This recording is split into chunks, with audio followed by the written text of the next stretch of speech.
할렐루야. 복된 주일 오전 예배 나오신 여러분들을 주님의 이름으로 환영하고 또 축복합니다. 올해 3월은 그리스도인들에게는 매우 의미가 있는 달이지요. 왜냐하면 예수께서 우리의 죄사함을 위해 메시아로 이 땅에 오셔서 우리 대신 고난 받으시고 십자가에 피 흘려 죽으시고 또한 부활하심을 기념하는 고난주간 그리고 부활절이 있는 달이기 때문입니다. 따라서 오늘 고난주간을 앞두고 주께서 우리에게 당부하시는 말씀을 오늘 본문을 통해서 듣기를 원합니다.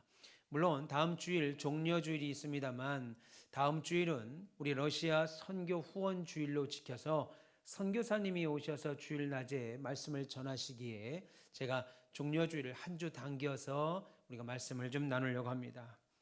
오늘 본문은 예수께서 총독 빌라도에게 사형 선고를 받으신 후에 예수님이 처형장 골고다 처형장으로 가는 모습과 그리고 그 길에서 있었던 두 가지 사건, 그 중에서도 예수님의 죽음에 슬퍼하는 여인들을 향하여 하신 당부한 이야기가 오늘 본문에 기록되어 있습니다.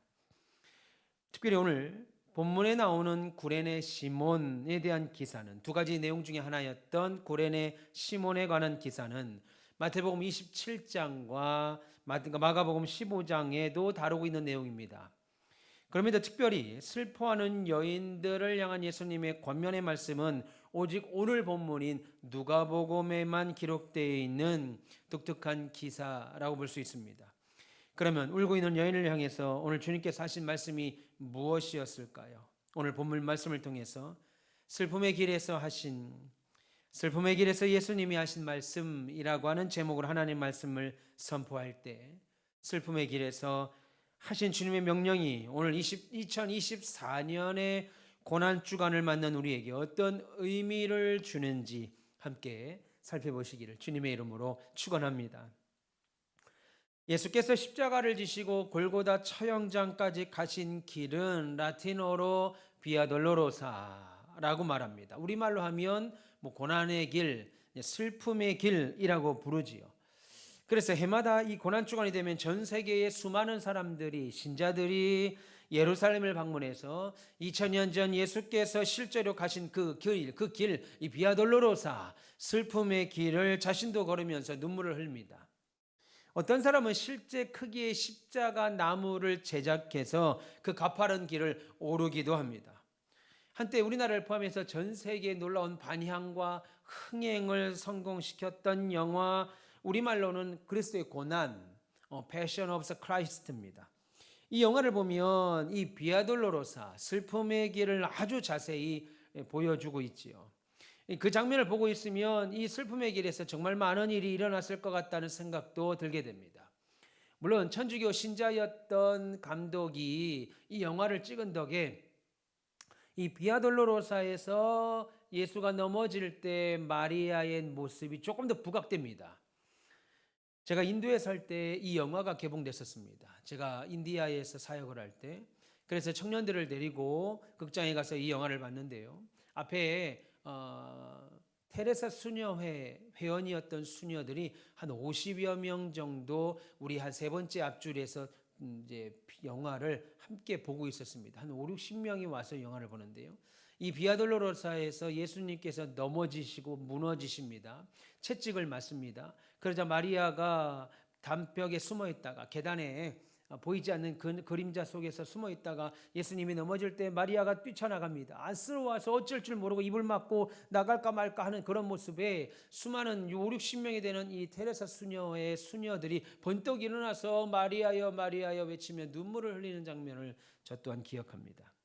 어쨌든 이 성경은 영화의 내용과는 달리 이 슬픔의 길, 이 비아 돌로로사에 대한 이야기를 아주 짧게 기록하고 있습니다. 영화에서는 상당히 긴 내용을 긴 시간을 그 부분에 할애했지만 성경은 짧게 기록합니다.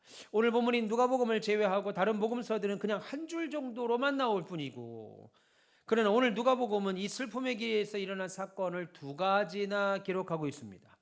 하나는 구레네 사람 시몬이 그곳을 지나가다가 예수님의 십자가를 대신 진 그 사건이고, 다른 하나는 예수님께서 울고 있는 여인들을 향하여 나를 위해 울지 마라 라고 하신 사건입니다.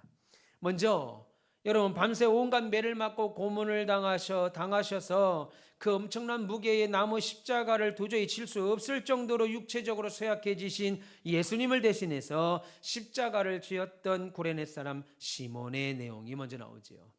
여러분 구레네는 지금으로 보면 오늘날 북아프리카인 리비아 북쪽에 있는 항구 도시입니다. 구레네는 그 지역 이름으로 말씀드린 대로 리비아 북쪽에 있는 항구 도시인데 당시 그곳에는 헬라로 인해서 로마로 인해서 흩어진 유대인 디아스포라들이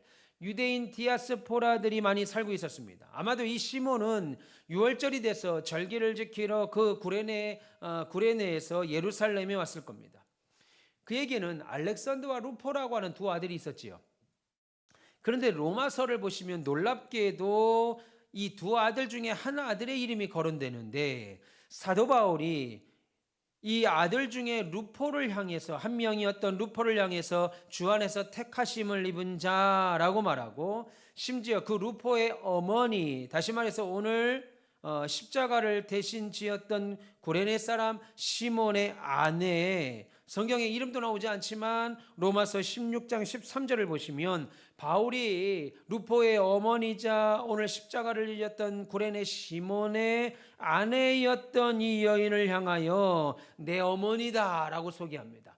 루포의 어머니를 바울이 내 어머니다라고 소개할 정도입니다. 이 모든 걸 종합해 보면 아마 구레네 사람 시몬은 예수님 그리스도의 십자가를 대신 진 이후에 믿음을 갖게 됐고 그의 온 집안도 신앙을 갖게 된 것 같습니다. 특별히 그의 아내는 신실한 신자가 돼서 바울을 아들처럼 후원하고 돌보았던 것 같아요.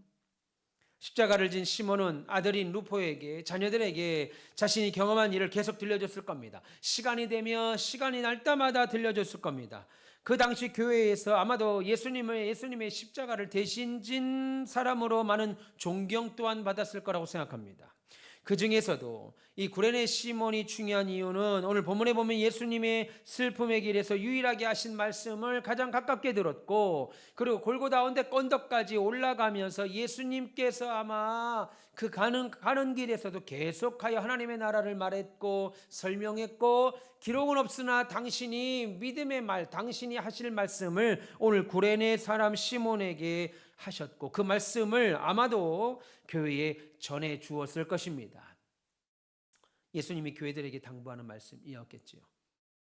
여러분 예수님은 오늘 빌라도에게 재판을 받은 후 성 밖으로 나오십니다. 십자가에서 제물이 되어서 영문 밖에서 죽어야 했기 때문이지요.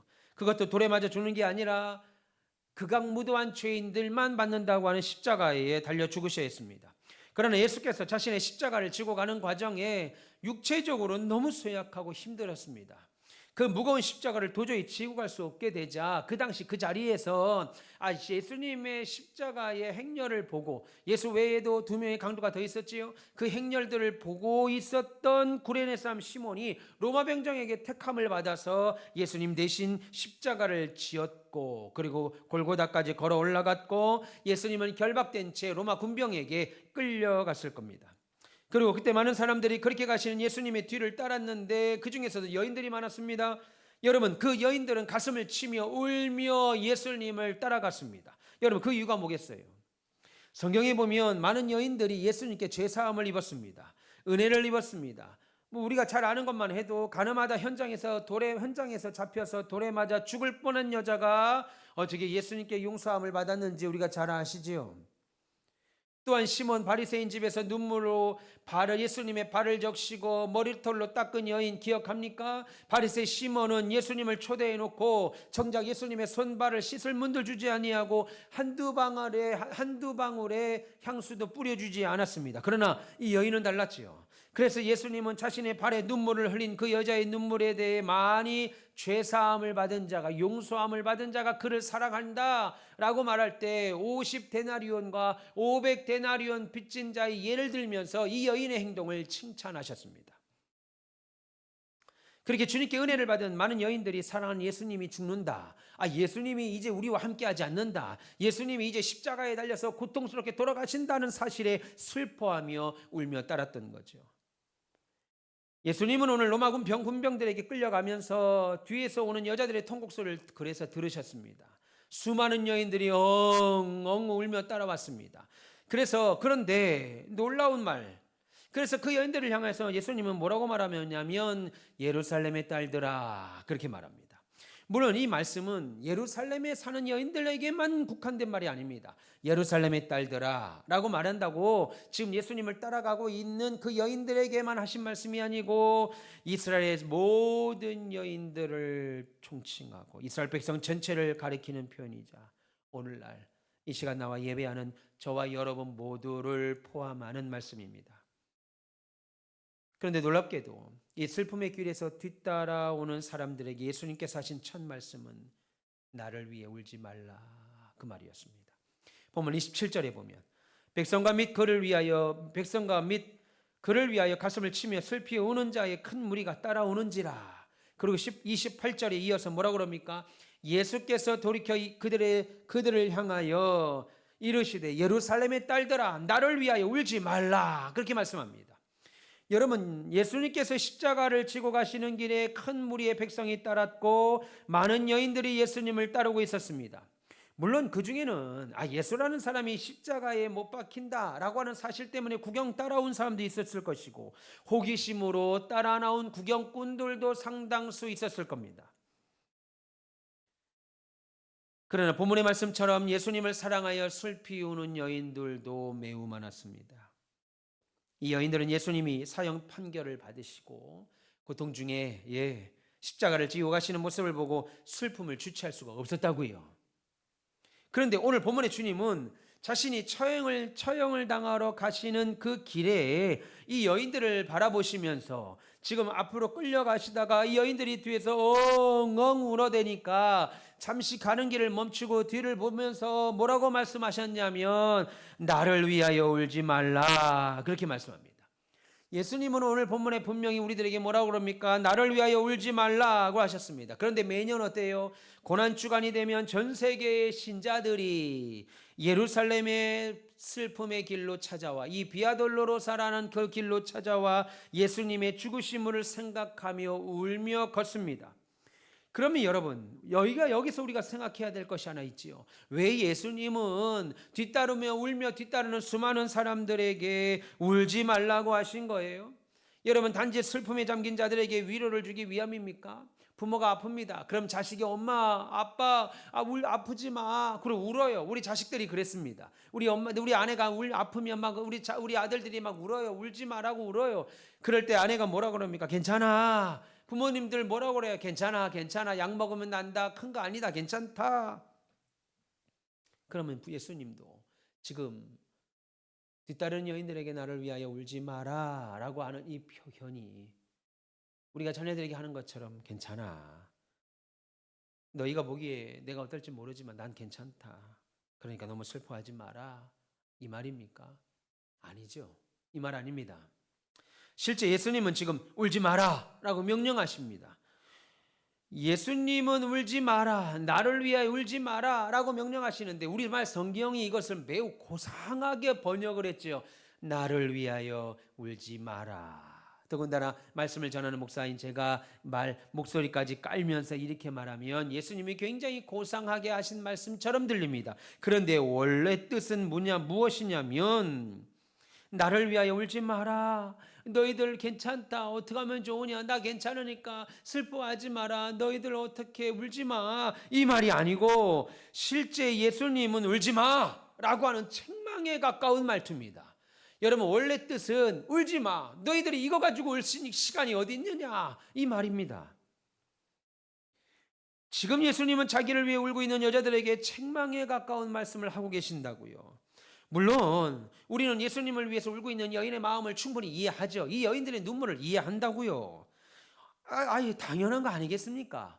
여러분, 여인들이 평소 예수님으로부터 은혜를 입고 예수님을 사랑하고 예수님이 하신 말씀에 은혜 받고 천국 복음에 대하여 깨달은 바가 많은데 그런 예수님이 존경하며 내가 따랐던 예수님이 죄도 없는데 십자가에서 죽게 된다는 사실에 누구도 슬퍼하지 않을 수 없었을 겁니다. 그런데 지금 예수님을 울고 있는 여인들에게 단지 이 여인들에게 예수님이 울지 마라 라고 말씀하신 거예요. 약간 지금으로 보면 만약에 우리가 좀 뭐라고 그럴까요? 예수님이 그냥 좀 무정하다고 그럴까요? 생뚱맞다고 할까요? 갑자기 위로는커녕 야단치고 호통하는 식으로 울지 마. 너희가 지금 나를 위하여 울 때냐? 이 말입니다. 원래 뜻은 너희가 지금 나를 위하여 울 때냐? 갑자기 눈물이 쏙 들어가죠. 예수님이 그렇게까지 말씀하실 필요 있을까 합니다. 그런데 이 여인들의 눈물이 무엇이었어요? 지금 예수님을 위해 울고 있는 여인들은 단지 예수님께서 곧 닥칠 죽음만 생각한 겁니다. 그런데 그들에게 정말 중요한 것은 이 예수님이 왜 죽으시는가 하는 겁니다. 지금 예수님이 왜 십자가에 달려 죽으시는 건가 하는 이유죠. 그런데 그 이유를 모르니까 그냥 인간적으로 슬퍼만 하는 거예요. 예수님이 채찍 맞으시니까 슬퍼하는 거고, 예수님이 고통받으시니까 슬퍼하는 거고, 예수님이 죽는다고 하니까 괴로운 거지요. 만약 이 여인들이, 이스라엘 백성들이 자신들이 메시아인 우리의 구원주이신 예수 그리스도를 죽인 엄청난 죄악과, 그리고 그로 인해서 장차 자신들과 자신들의 자녀들에게, 그리고 그 또 다른 자녀들에게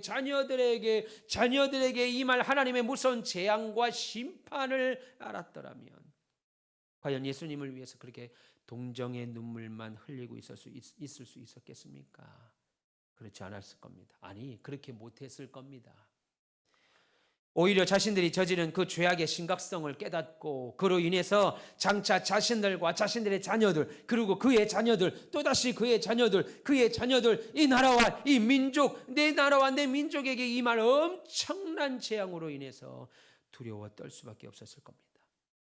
그래서 예수님은 그들이 정말로 슬퍼하는 것이 무엇인지 알려주시기 위해서 나를 위해 울지 말고, 나를 위해 울지 마, 이렇게 말씀하신 다음에 뭐라고 그럽니까? 오늘 본문에 너희와 너희 자녀를 위하여 울라, 그렇게 말씀합니다.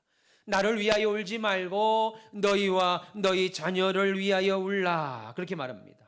여러분, 예수님께서는 현재 자신의 극심한 고통보다도 장차 이 여인들에게 닥칠, 장차 예루살렘에 닥칠 엄청난 환난으로 이들이 당할 고통을 이미 걱정하시며 미리 대비하도록 하신 겁니다. 나를 위하여 울 시간이 아니다. 나를 위하여 지금 울 때가 아니다. 너희와 너희 자녀를 위하여 울고 기도하라, 이 말이죠. 물론 예수님은 이미 예루살렘의 멸망과 자녀들의 죽음을 미리 보셨습니다. 그리고 그들이 자신과 자신들의 자녀를 위하여 울어야 할 울음을 먼저 예수님이 우신 거예요. 여러분, 누가복음 19장 41절과 42절에 이렇게 말씀합니다.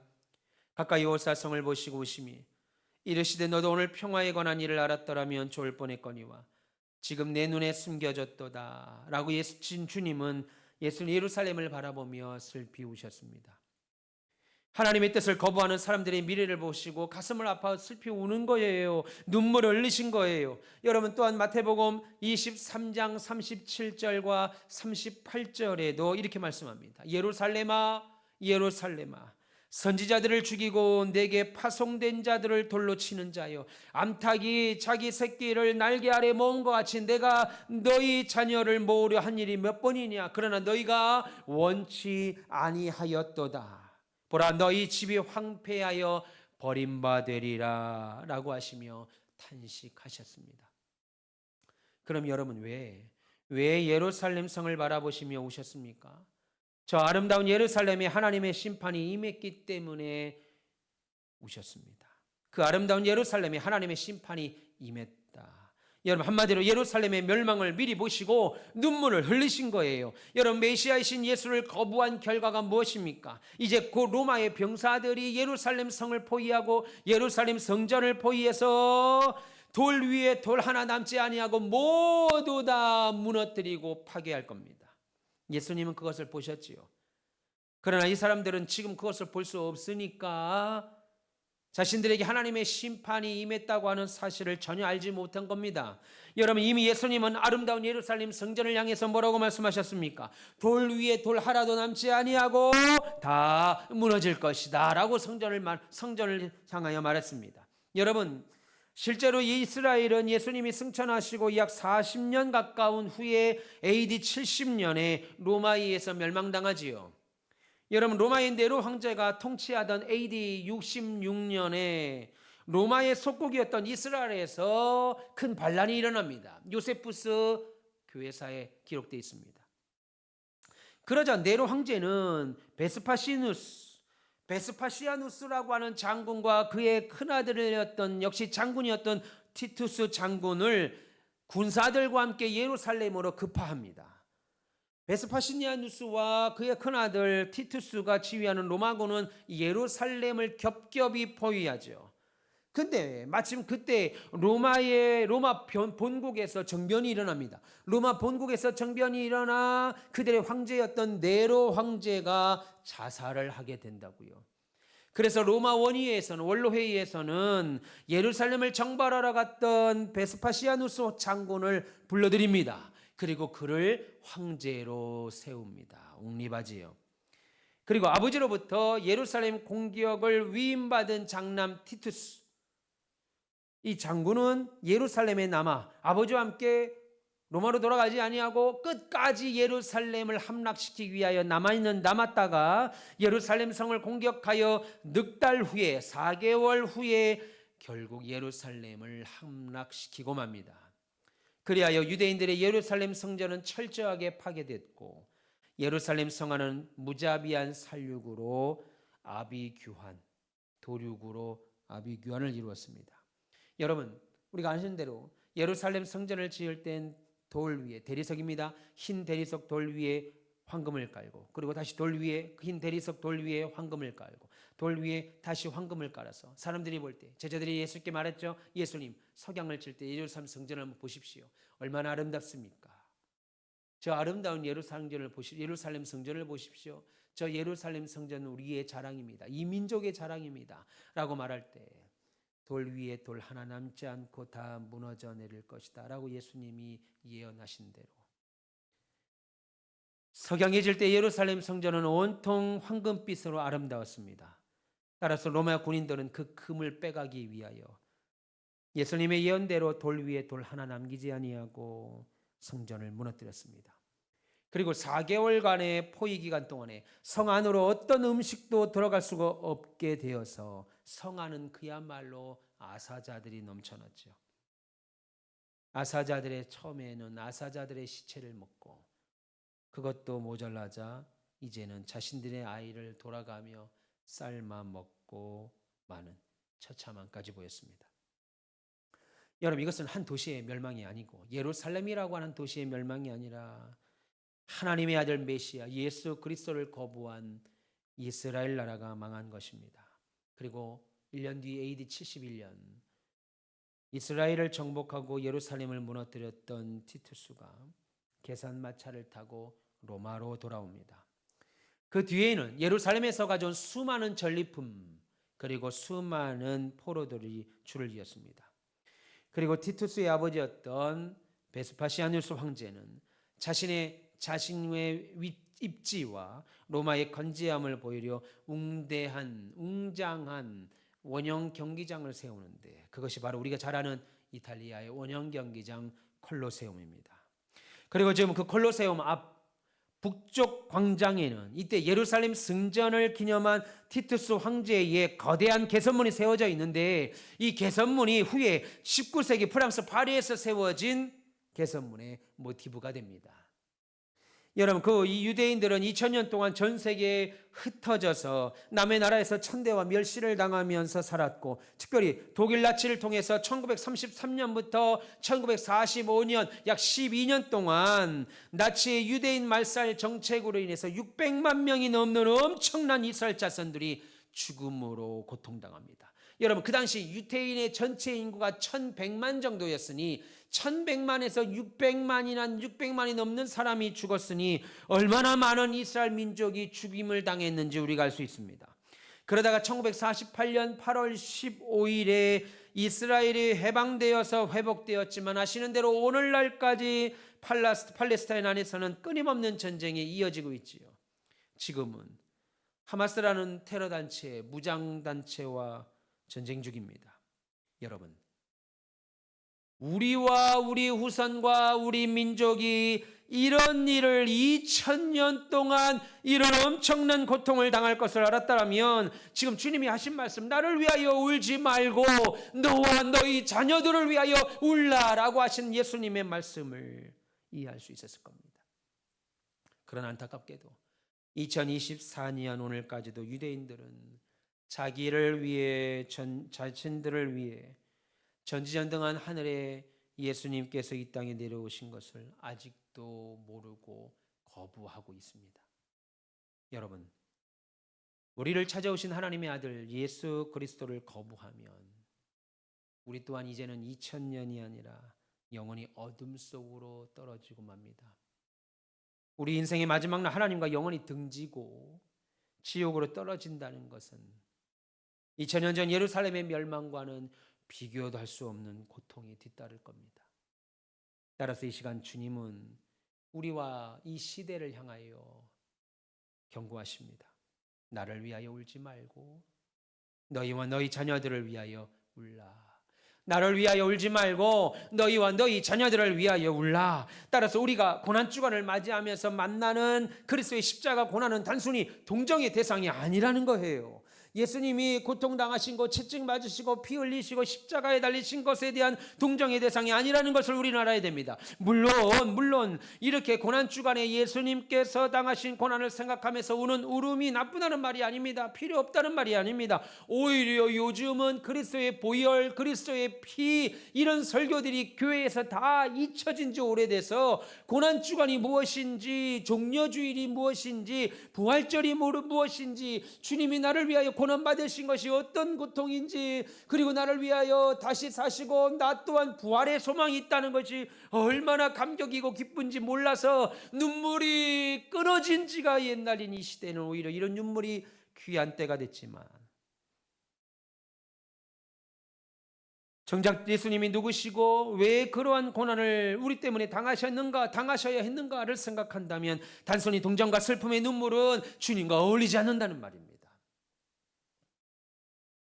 예수님의 그 고난 말 그대로 인류의 메시아로서의 고난이고 또한 우리들을 구하시기 위하여 당하신 고난입니다. 그러므로 우리가 주님의 고난을 생각하며 슬피 울어야 하는 진짜 이유는, 고난주간에 기도하며 울어야 되는 진짜 이유는 예수님이 불쌍하고 예수님이 고통받은 것이 안쓰러워서 우는 것이 아니라, 예수님의 고난이 안타까워 우는 것이 아니라, 메시아를 죽일 만큼 심각한 우리의 죄와 하나님께서 메시아 독생 성자를 죽이실 만큼 미워하였던 심각한 우리의 죄와, 그럼에도 독생 성자를 십자가에 죽이시기까지 사랑하신, 우리를 사랑하신 그 하나님의 한없는 사랑에 감사하며 우셔야 합니다. 믿기를 축원합니다.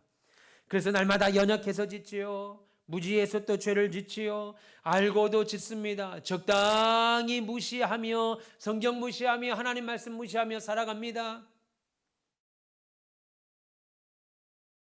우리의 모든 이런 죄를 애통해하며 울 때 우리는 또한 우리 같은 죄인들을 구하시기 위하여 고난당하셨던 주님의 은혜에 감사하는 감격의 울음 또한 울게 될 줄 믿습니다.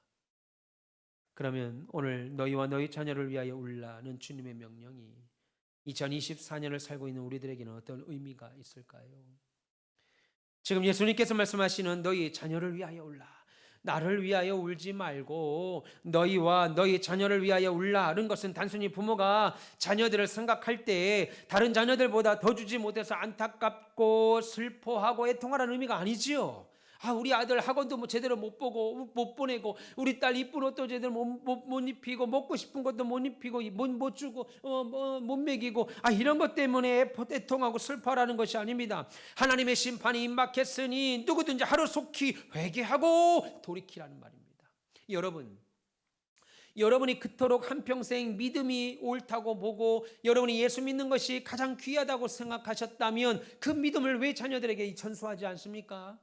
여러분이 노력하여서 애쓰셔서 어릴 때부터 학원비 구하고 학원 보내고 공부시키고 좋은 거 먹이고 좋은 거 입혀서 난자리 진자리 마른 자리 할 것 없이 자녀들을 잘 세워서 여러분이 만약에 그 자녀들이 의사가 되고 판검사가 되고 세상에서 인정받는 사람을 만들었다 하더라도 그가 신앙이 없는 자라면 그는 여러분의 자식의 교육은 실패한 것입니다.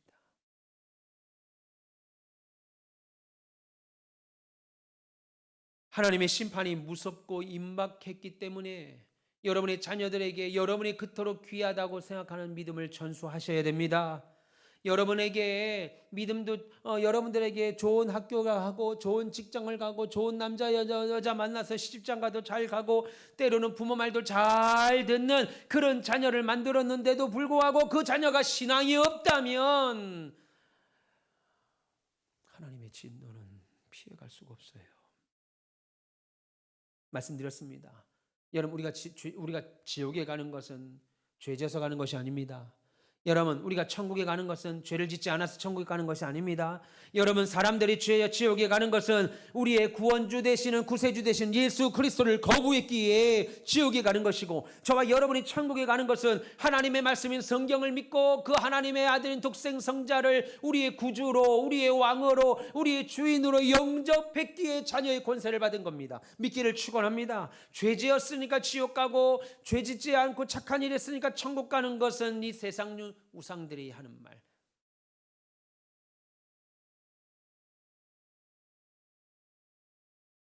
그래서 오늘 예수님이 나를 위하여 울지 말고 너와 너의 자녀를 위하여 울라는 말은 그들이 자신을 뒤따르며 울고 있는 그들이 하나님의 심판을 면하기를 부탁하는 겁니다. 왜요? 아들이신 예수 그리스도를 아끼지 않고 십자가에 내어주시는 하나님께서 회개하지 않는 예루살렘의 딸들, 회개하지 않는 신자들, 회개하지 않는 하나님, 회개하지 않는 이 세상의 사람들 아끼실 이유가 없죠. 여러분 예수님을 십자가에서 처형하게 하신 하나님이 택하신 선민인 예루살렘 백성들도 이스라엘 백성들도 아끼지 아니하고 돌 위에 아끼지 않고 돌 위에 돌 하나 남기지 않고 멸망시킨 하나님이십니다.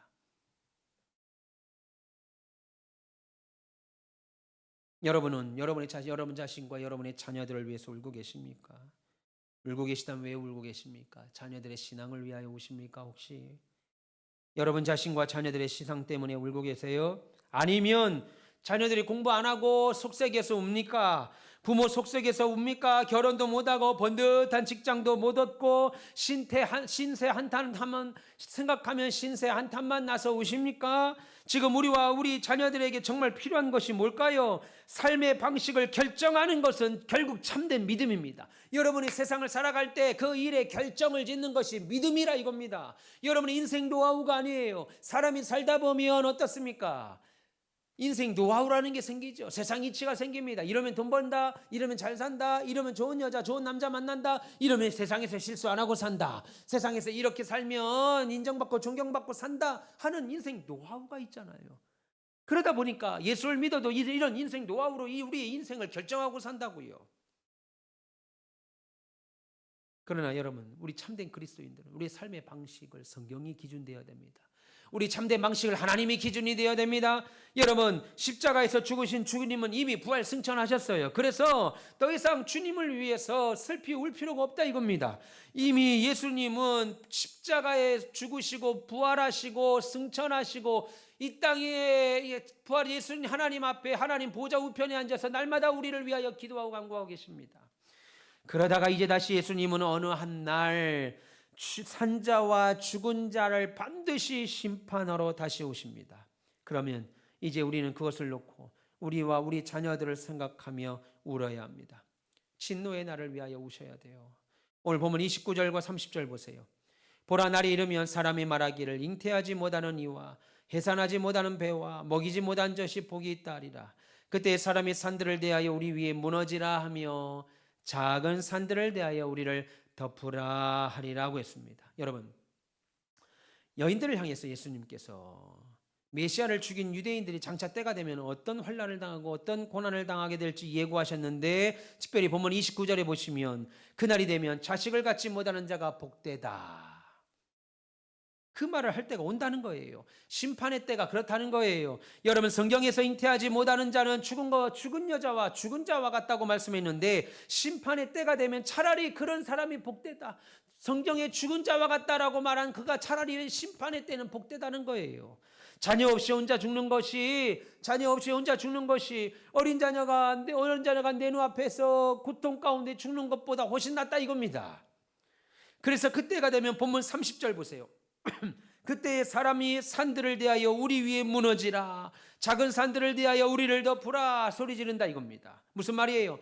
내가 살아서 하나님의 심판을 받는 것보다 저 앞에 있는 산사태가 나고 땅이 갈라져 지진이 나서 그 산과 땅이 나를 차라리 덮어서 내가 죽는 것이, 심판을 피하는 것이 훨씬 더 낫다고 고백할 정도로 심판이 무섭다라는 말입니다. 또한 본문 31절에 푸른 나무에도 이같이 하거늘 마른 나무에는 어찌하리요. 오늘 예수님이 구레네 시몬이 십자가를 지고 가면서 하셨던 말들을 오늘 시몬이 완전히 곁에서 깊이 듣고 깨달았겠지요. 오늘 이 말씀 무슨 말이겠습니까? 여인들에게 하신 말씀이죠. 푸른 나무에도 이같이 하거늘 마른 나무에는 어떻게 되리요.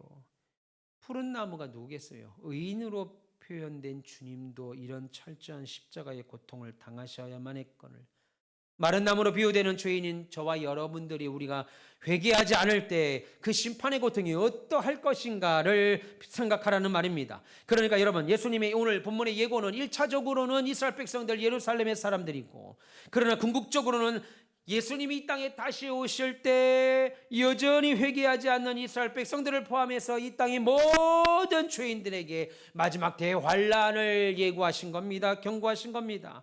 그런데 감사하게도 이 세상의 모든 죄인들이 보좌에 얹으신 주님의 얼굴에서 우리를 좀, 저 예수님의 얼굴에서 좀 가려줘라. 예수님이 우리를 심판하러 오시는데, 지금은 구원자로 오신 예수님이 온화한 얼굴로 오셨지만 계시록에 예수님이 다시 오실 때는 이한 낫으로, 날카로운 낫을 들고 이 땅에 다시 오시는 심판주로 올 때 그 예수님의 얼굴을 보기가 무섭고 너무너무 무서워서 두려워서 우리를 좀 가리우라 하는 날, 그 날이 아직 이루지 않았다는 거예요.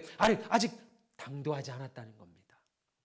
그러면 우리는 매해 돌아오는 고난주간에 예수님이 죽으신 것 때문에 울고 있는 것이 아니라 때가 악하다라고 하는 것을 기억하시고 정신을 차리고 나와 내 자녀를 위하여 울고, 아직도 신앙생활에 믿지 아니하는 형제들, 여러분이 살아가는 모든 자들을 위하여 우셔야 됩니다.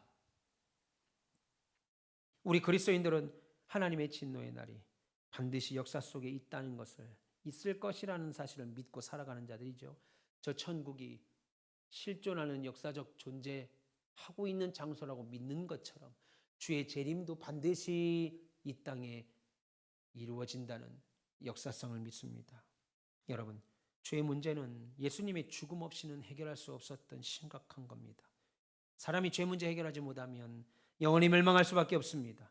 그러므로 우리는 예수 믿고 죄 용서받은 자로서 더 이상 죄가 우리 안에 있지 못하도록 하셔야 됩니다. 저는 믿기로 여러분들은 다 구원받았다고 믿습니다. 이 자리에 앉아있는 여러분 모두가 다 구원받은 백성이라고 믿습니다. 그렇다면 우리가 예수 믿고 죄 용서를 받은 자라고 확신하신다면 더 이상 죄가 우리 안에 들어올 수 없도록 해야 돼요. 음란한 것, 축의, 이생의 자랑, 안목의 정욕, 이생의 정욕, 모든 것 들어오지 못하게 해야 됩니다. 죄를 멀리 하시고 반드시 죄라면 그 모양이라도 버리시기를 바랍니다. 다시 한번 오늘 주님 말씀을 기억하고 그날에 대비하셔야 됩니다.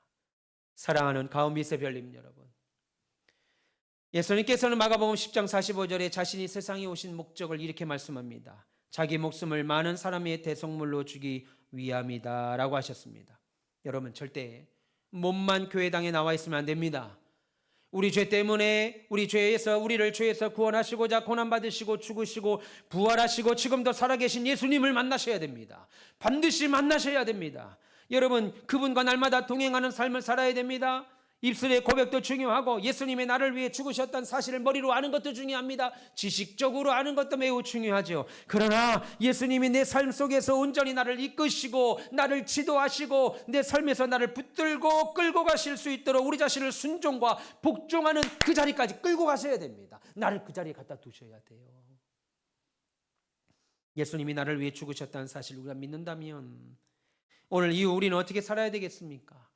예수님 때문에 기뻐하고 예수님을 경배하고 예배하는 삶을 살아야 합니다. 여러분, 내일부터 고난주간 기도회가 2주간 진행됩니다. 새벽에 그리고 저녁에 진행됩니다. 여러분, 새벽에 나오실 수 있는 분들은 나오시고 새벽에 못 나오시는 분들은 저녁이라도 시간을 정하여 나오십시오.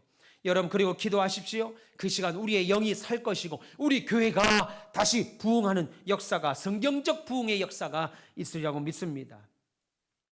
우리가 세상 가운데 힘들고 어려워도 나를 위해 고난당하신 예수 그리스도 때문에 기쁨으로 기도의 자리, 예배의 자리에 나올 수 있기를 축원합니다. 여러분, 예수님이 죽으심으로 우리의 죄가 용서받았습니다.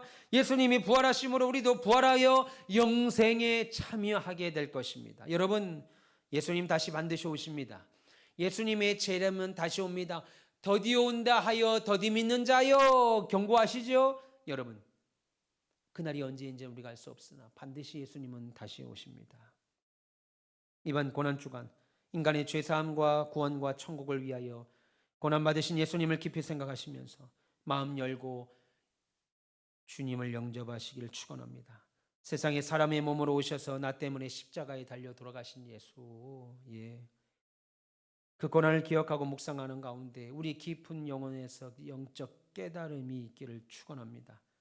그리고 그 그리스도의 놀라운 사랑이 우리 마음에 부딪혀 올 때 우리는 이 땅을 살면서 오는 염려와 근심, 걱정을 떨쳐낼 수 있을 것입니다. 마지막 순간에도 우리를 사랑하신 요한복음 13장 1절에 당신이 마지막 때가 이름에 당신의 사람들을 끝까지 사랑하시되 끝까지 사랑하시느니라 라고 말씀하신 주님의 말씀대로 마지막 순간에도 우리를 사랑하시는 예수 그리스도를 기억하시면서 예수께서 주시는 위로와 사랑 풍성히 누리시는 우리 모든 별님들, 그리고 고난주간 가운데 믿음으로 승리하시고 단순히 감정에 빠져서 예수 그리스도의 고난과 고통에만 눈물 흘리는 것이 아니고 나와 내 자녀를 위하여 끊임없는 기도와 눈물로 그들을 세워가고 승리하시는 모든 별님들 다 되시기를 주님의 이름으로 축원합니다. 기도하겠습니다. 하나님 감사합니다. 오늘도 하나님 앞에 나와 기도하는 종들을 축복하소서. 이제 고난주간 특별 기도회를 시작하면서 하나님 앞에 말씀을 받았습니다. 나를 위하여 울지 말고 너희와 너희 자녀를 위하여 울라라고 하신 이 말씀을 기억하고 우리가 죄 용서를 받은 자로서 더 이상 죄가 우리 안에 거하지 아니하도록 날마다 기도하게 하시고 하나님 승리케 하여 주시옵소서. 믿습니다. 다시 오시는 주님을 기다리는 마라나타의 삶을 사는 우리 되게 하소서. 감사하며 예수 그리스도의 이름으로 기원하옵나이다. 아멘.